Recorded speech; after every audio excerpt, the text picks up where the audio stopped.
You're going to be ranking Saban era wide receivers, but these are all what I would call unheralded wide receivers, perhaps. Your first name, Jameson Williams.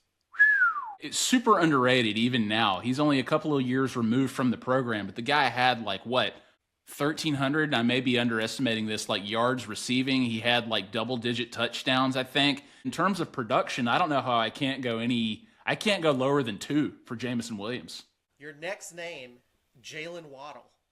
Number one. Jaylen Waddle's number 1 for me. He didn't have the numbers that somebody like Jameson Williams had, but anytime the man touched the ball, he was a threat to score. Whether he was catching it, whether he was returning a punt, returning a kick, whatever. If Jaylen Waddle got his hands on the ball, he may score. Per capita, the guy is one of the most talented players Alabama has ever had. And the weirdest thing about Jaylen Waddle, we never even saw the best of him. We only scratched the surface of what Jaylen Waddle could do. Number 3, Ardarius Stewart. Ooh, Ardarius Stewart, very good player. Toughness exemplified, right? I mean, the guy got injured and walks back onto the sideline holding an axe. Had a great Alabama career. I don't think I can go any higher than 4 or 5 with him with this list.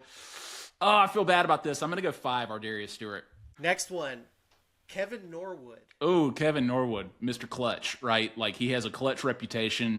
If we're talking unheralded and that's the name of the game here, I'm going to put Kevin Norwood at number 3 because he is probably the king of the word unheralded of the Saban era, and you could just always count on the guy. Kevin Norwood, legend that not enough people talk about. Your number 4 guy on your list is John Mechie.